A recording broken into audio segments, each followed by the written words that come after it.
Valar Morghulis, Sándalos, Rhoynar y primeros hombres. Soy Kai y en este vídeo voy a contaros toda la historia y la vida de Robb Stark, el joven lobo, rey del norte y del tridente. Desde un principio debe quedar claro que yo solo os hablaré de los libros, y hay dos grandes cambios que la serie hace respecto a Robb.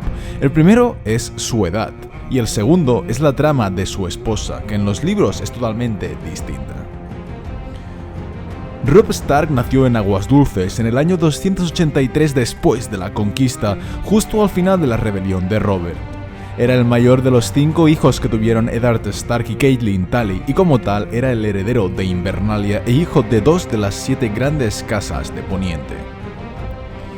Al contrario que su padre, Robb no fue enviado como pupilo a ninguna fortaleza, sino que vivió y creció en Invernalia junto con sus hermanos. Hay pocos datos sobre su infancia, pero sabemos que de pequeño había adquirido la costumbre de mordisquearse el labio inferior cuando estaba incómodo, y lo más importante es que sus 2 mejores amigos eran Theon Greyjoy, a quien Robb admiraba, y Jon Nieve, quien era al mismo tiempo su amigo y su rival. Al igual que Sansa, Bran y Rickon, Robb no heredó el físico de los Stark, sino que sus características eran las de los Tully de Aguas Dulces. Tenía la piel clara, el pelo castaño rojizo y los ojos azules de su madre. A pesar de ser aún joven, con 14 años Robb ya era musculoso, corpulento, rápido y fuerte. Robb creció feliz, aprendiendo de su padre a ser un buen señor y las costumbres del norte, al mismo tiempo que se convertía en un guerrero. Sabemos que Jon era mejor que él con la espada, pero Robb le superaba con la lanza. También sabemos que con 14 años ya había besado a chicas. Janie Poole, la hija del mayordomo, le dirigía miradas tiernas, al igual que algunas de las criadas, de las cuales había quienes tenían ya 18 años. Su vida fue una vida normal de un noble, hasta que un día del año 297, cuando aún tenía 14 años, Robb encontró a un puñado de cachorros de lobo huargo tendidos en la nieve. Él y sus hermanos se quedaron con los lobos para cuidarlos, y al mismo tiempo que eso ocurría, Jon Arryn murió en la capital y Robert Baratheon decidió acudir a Invernalia para pedirle al padre de Robb que fuera la nueva mano del rey. Su padre aceptó el cargo, de modo que partió al sur, y Robb se vio obligado a empezar a ejercer como señor de Invernalia. Se desempeñó tan bien como pudo, actuando siempre como su padre, pero en 298, cuando Robb ya tenía 15 años, llegó una noticia terrible. Su padre había sido hecho prisionero por intentar rebelarse contra Joffrey Baratheon. Y Robb, que sabía que su padre era inocente, se armó de valor y decidió convocar a los vasallos del norte para intentar liberarle. Con el paso de los días, todos los señores fueron acudiendo con sus respectivos hombres. Los Glover, los Mormont, los Bolton, los Serwyn, los Hornbull, los Talhar, los Amber y los Karstark. Lord Karstark fue el último en acudir, momento en el cual habían reunido casi 12.000 hombres. Su plan era ir primero a Aguas Dulces, dado que ahí su tío Edmure ya estaba en guerra contra los Lannister. Al maestre Luwin y su hermano Bran le pidieron a Robb que no fuera con el ejército, sino que enviara a alguien en su lugar, pero Robb decidió ir, porque era lo que su padre habría hecho. La situación le obligó a transformarse en un auténtico señor, aunque aún tenía 15 años, hasta sus vasallos le ponían a prueba, pero Robb respondía a todos con cortesía fría, de la misma forma que habría hecho su padre, y de alguna manera se las arregló para que se plegaran a su voluntad. Robb dejó a su hermano Bran al mando de Invernalia hasta que él pudiera volver con su padre, y en cuanto el ejército estuvo reunido, partió hacia Foso Cailin. Allí se les unieron los Manderly, los Flint, los Lacustres y los Caballeros Libres, hasta engrosar sus filas a un total de 18.000 hombres. Además, allí también se encontró con su madre y con Brynden Tully, que ambos venían de Nido de Águilas, quienes se unieron a ellos y luego partieron hacia el sur. Para ir a las tierras de los ríos, Robb se veía obligado a conseguir la lealtad de los gemelos, porque si no su ejército no podría avanzar. Lord Walder Frey le obligó a aceptar 4 peticiones si quería su ayuda: llevarse a 2 nietos como pupilos a Invernalia, tener a un hijo como su escudero, que Arya se casara con un hijo menor y que el propio Robb se casara con una de sus hijas al acabar la guerra. Y Robb, haciendo uso de una madurez impresionante pese a su edad, aceptó con solemnidad las 4 peticiones, pues en ese momento la prioridad era ir al sur cuanto antes para liberar a su padre. Entonces dividió su ejército en dos partes. Quería que la infantería se enfrentara al ejército de Tywin Lannister, mientras que la caballería iría a Aguas Dulces a enfrentarse a Jaime. En un principio pensaba poner a Grand Jon al mando de la infantería, pero su madre Catelyn le convenció para que cambiara de idea y en su lugar envió a Roose Bolton, lo cual fue un grave error, como se vería más adelante. Pero por suerte los hombres de Walder Frey se unieron a su causa aportando 4.000 hombres a su ejército. 400 Frey y 400 norteños se quedaron en Los Gemelos para defender el castillo, de modo que los dos ejércitos de Robb que fueron al sur sumaban cerca de 21.000 hombres. Roose Bolton perdió la batalla del Forca Verde contra Tywin Lannister, pero paralelamente Robb libró la batalla del Bosque Susurrante que planeó junto a Brynden Tully, y fue una gran victoria. Jaime Lannister fue capturado, su ejército fue dispersado y rompieron el asedio de Aguas Dulces. Allí recibió la lamentable noticia de la muerte de su padre, lo que hizo que Robb se sintiera al mismo tiempo triste y desconcertado. Todos sus esfuerzos, todos sus sacrificios y sus promesas habían sido en vano. Y no tardó en recibir una segunda noticia, que Renly Baratheon se había coronado nuevo rey de Poniente. Entonces Robb convocó al Consejo de Guerra para decidir qué hacer. Él declaró su apoyo a Stannis Baratheon, pero como no había ninguna noticia suya, el Grand Jon finalmente se levantó y proclamó a Robb como rey en el norte. Karl Stark le siguió, y uno a uno todos los señores les imitaron, de modo que Robb, sin quererlo ni esperarlo, fue nombrado rey en el norte, incluso por casas que nunca habían sido gobernadas por los Stark. Y Robb asumió con serenidad el cargo que su propio pueblo le había impuesto. Se dejó crecer una pelusa gris que le cubría la mandíbula y le hacía aparentar más edad, y uno de los herreros de Aguas Dulces forjó una corona como la que, según las leyendas, habían llevado los reyes del invierno antes que él. Un aro abierto de cobre batido, con incisiones en forma de runas de los primeros hombres y por encima 9 púas de hierro negro labradas en forma de espadas. Entonces Robb empezó a tejer el futuro de la guerra. Decidió enviar a Cleos Frey a desembarco del rey con una oferta de paz, aunque sabía que era una mera formalidad que no llegaría a cumplirse. Además, envió a su madre al sur para intentar negociar una alianza con Renly que les ayudara a hacer salir a Tywin de Harrenhal. Al mismo tiempo, Robb envió a su amigo Theon Greyjoy a las Islas del Hierro para que su padre, Balon Greyjoy, les ayudara en la guerra con su flota naval, y envió pájaros a nido de águilas para tener la ayuda de su tía Lysa. Pero además de hacer todo esto, Robb sabía que no podía quedarse en Aguas Dulces esperando, de modo que trazó un plan y avanzó hacia el oeste, donde se estaba reuniendo un nuevo ejército Lannister.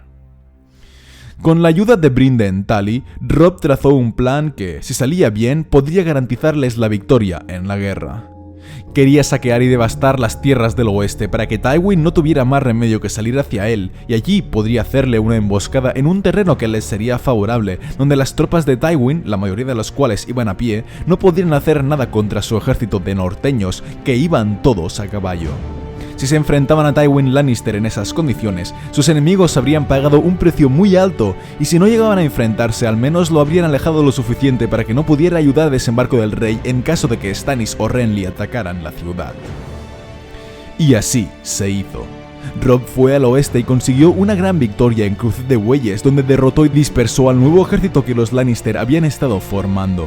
Entonces dividió sus tropas y empezaron a lanzar ataques por toda la costa, saqueándolo todo. El plan empezó a salir bien, porque Tywin no tuvo más remedio que salir de Harrenhal, pero por desgracia, Robb no le había contado a su tío Edmure aquel plan, sino que solo le había dicho que defendiera la fortaleza de Aguas Dulces, y cuando Tywin atacó, Edmure decidió plantarle cara. Así pues, Edmure detuvo el ejército de Tywin en el Forca Roja, retrasándole lo justo para que llegaran hasta él jinetes con las noticias del ataque de Stannis en desembarco del rey. Inmediatamente, Tywin dio media vuelta con su ejército, se reunió con Mace Tyrell y atacaron a Stannis por la retaguardia, consiguiendo derrotar a su ejército. Esto no fue lo peor, porque mientras estaba en el oeste, Robb se enteró que Balon Greyjoy, en vez de aliarse a él, había atacado el norte y que Theon había tomado Invernalia. Entonces Robb siguió con sus ataques al oeste, y como la guarnición del Risco era débil, tomaron el castillo por asalto una noche, pero le lanzaron una flecha en el brazo justo antes de que rindieran el castillo. La herida se infectó, de modo que Jaime Westerling, la hija del señor, le cedió su cama y cuidó de él hasta que pasó la fiebre. Y entonces fue cuando llegó el gran Jon, con unas noticias aún peores. Theon Greyjoy había matado a sus hermanos Bran y Rickon. La tristeza de semejante noticia fue tan profunda que Jaime tuvo que consolarle, y entre una cosa y la otra, ambos acabaron acostándose aquella noche. Y al día siguiente, dándose cuenta que había deshonrado a aquella muchacha, Robb tuvo que casarse con ella, porque era la única opción honorable que tenía. Por culpa de aquello, los hombres de los Frey que había con él se sintieron ultrajados y volvieron todos a los gemelos. Al casarse con aquella chica, Robb perdió 4.000 hombres de los Frey, mientras que a cambio ella solo pudo aportarle 50 soldados y una docena de caballeros. Y por si las cosas aún no pudieran ir peor, Cleos Frey había vuelto de desembarco del rey con una contraoferta de Tyrion Lannister, quien decía que intercambiarían a Jaime por Sansa y Arya, y cuando Catelyn recibió la noticia de que Bran y Rickon habían muerto, decidió liberar a Jaime para recuperar a sus hijas, perdiendo así su rehén más importante y la única esperanza que les quedaba. Así pues, entre el error de Edmure, el de su madre y el suyo propio, Robb pasó de tener la victoria al alcance de la mano a estar a punto de perderlo todo. La guerra le había afilado las curvas del rostro, tenían los rasgos finos y duros, se había afeitado y el pelo castaño rojizo le llegaba por los hombros. Sabía que debía tener un heredero, de modo que se acostaba con su esposa casi todos los días, en ocasiones 2 veces o más, pero aún así no hubo éxito. Jaime no se quedaba embarazada, y aunque ninguno de los dos lo sabía, eso era porque la madre de ella le preparaba un brebaje todos los días que actuaba como anticonceptivo. Incapaz de castigar a Catelyn por su traición, Robb la perdonó, pero en cambio Lord Karstark, 2 de cuyos hijos habían muerto a manos de Jaime en la batalla del Bosque Susurrante, se volvió loco de dolor y mató a 2 escuderos de sangre Lannister que estaban prisioneros. Con él, Robb no pudo ser indulgente porque había traicionado su honor, de modo que tuvo que matarle, y por culpa de ello aún perdió a más hombres, todos los que eran fieles a Karstark, que eran cerca de 300 jinetes y el doble de monturas. Desesperado, Robb no paraba de enviar cuervos a nido de águilas, pero su tía Lysa no respondió ninguno de sus múltiples mensajes, así que decidió dejar a Brynden Tully al mando de Aguas Dulces y volver con sus norteños a casa para recuperar sus tierras. Para ello, necesitaba sí o sí el apoyo de Walder Frey, de modo que enviaron una nueva oferta de matrimonio para renovar la alianza. Esta vez sería Edmure quien se casaría con una de las hijas del Lord Frey. Él estuvo de acuerdo, aunque para ello Robb le tendría que pedir disculpas a la cara y además Edmure tendría que acceder a casarse con su hija antes incluso de verla, y tanto Robb como Edmure se vieron obligados a aceptar semejantes condiciones. Robb quería llevarse a Jaime con él, pero Catelyn le convenció de que la dejara a salvo en Aguas Dulces. Así pues, la reina se quedó en la fortaleza, mientras que ellos marchaban al norte. Robb creía que Bran, Rickon y Arya estaban muertos y sabía que Sansa había sido casada con Tyrion Lannister. Sabía que debía tener un heredero por si le pasaba algo, así que durante el camino se reunió con algunos de sus vasallos y Robb decretó que si él moría, su sucesor sería Jon Nieve. Y así fue que llegaron a los gemelos, aunque su lobo, Viento Gris, ya se olía que algo iba mal nada más llegar. Robb hizo caso omiso de sus gruñidos y decidió separarse de él. Una vez dentro, todos comieron. Edmure se casó con la hija de Walder Frey y luego se los llevaron para encamarlos. Y cuando ya se habían ido, los músicos de la boda empezaron a tocar las lluvias de Castamere, y de repente algunos de ellos sacaron ballestas y empezaron a disparar a Robb y a sus hombres. Otros soldados llegaron armados con hachas y los mataron, e incluso los norteños de Roose Bolton les traicionaron. 3 flechas recibió Robb, una en el costado, otra en la pierna y otra en el pecho. Pero ni aun así él cayó, sino que se mantuvo en pie, desconcertado por todo lo que estaba ocurriendo. Su madre intentó salvarlo, pero de nada sirvió, porque Walder Frey solamente se rió, y Roose Bolton apareció y le clavó a Robb una espada en el corazón, matándole en el acto.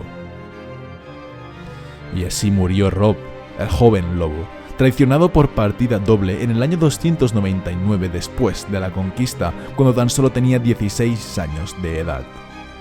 Tras su asesinato, se dijo que Lord Frey ordenó que le cortaran la cabeza al cadáver y le cosieran la de su lobo, y luego le clavaron una corona alrededor de las orejas, profanando así su noble cuerpo. Pero no todo se perdió con su muerte, puesto que su gran amigo y rival, el hermanastro al que había nombrado su heredero, aún seguía vivo.